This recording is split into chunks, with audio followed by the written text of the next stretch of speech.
everybody, and welcome back to my channel. Thank you so much for clicking on today's video. For those of you that are new here, my name is Molly and I like to make motherhood and lifestyle content here on my YouTube channel. Back behind me here is my daughter Gracie May. She is 10 months old and you're gonna see her bopping around back there. She's eating some snacks out of a bucket because why not? Hopefully she's not too distracting. But anyways, getting into today's video, this is actually something I meant to make a while ago, however, I'm just now getting around to it. And also, I feel like it's been a long time since I've sat down and made an actual topic of a video, if that makes any sense. As you can tell by the title of today's video, I am going to be sharing with you all my top 5 tips for traveling with a baby. So for those of you who do not know, I recently went on quite the little road trip with Gracie May and my mom.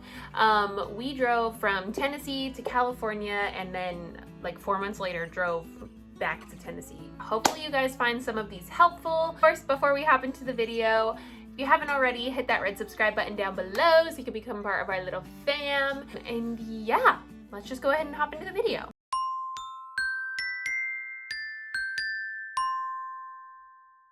We are just gonna hop right on into this video because I really don't want it to be super long. So we are going to just start off with tip number 1, and it's probably the most important one of all, and that is going to be flexible. Guys, I cannot stress this enough. You have to have flexibility in your schedule when you're traveling with a baby. You're gonna have to be okay with the fact of maybe I won't get there when I said I'm gonna get there, because it's inevitable that something is gonna come up that you're gonna need to pull over a few more times than you thought. So like I said, it's really important that you are okay with the fact that you might be delayed a little bit. Tip number 2 kind of goes along with the first one, and that is going to be to stop often. Like I said before, when a baby is cooped up in a car for a long time, it usually does not go well. So it's really good to get off the road, get the baby out of the car seat, and kind of just get some fresh air, and it kind of recharges everyone. Back when we first drove to California, Gracie was about 4 months old, and so she was still nursing about every 2 to 3 hours or so. So it was really nice because we would take that time to stop at a rest stop and kind of just take a break for a little bit, get off the road, and then it really helps you to kind of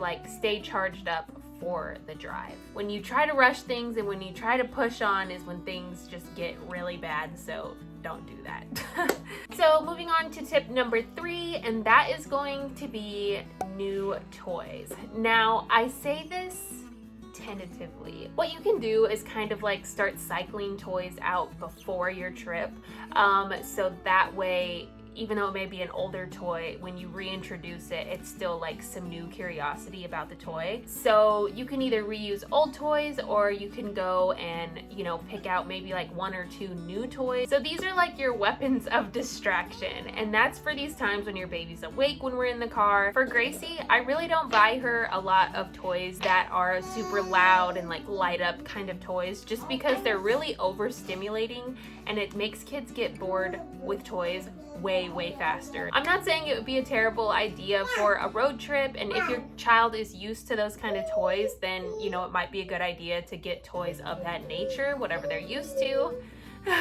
You know your child best. Whatever kind of toys you think would be best, that would just kind of help keep them engaged and keep them entertained for at least until you can get to the next rest stop. So moving on to tip number 4, and that is going to be prepared. So this one was really helpful for us because we were driving across the country. So we had kind of a thing in the back. It was like a little caddy almost that had diapers.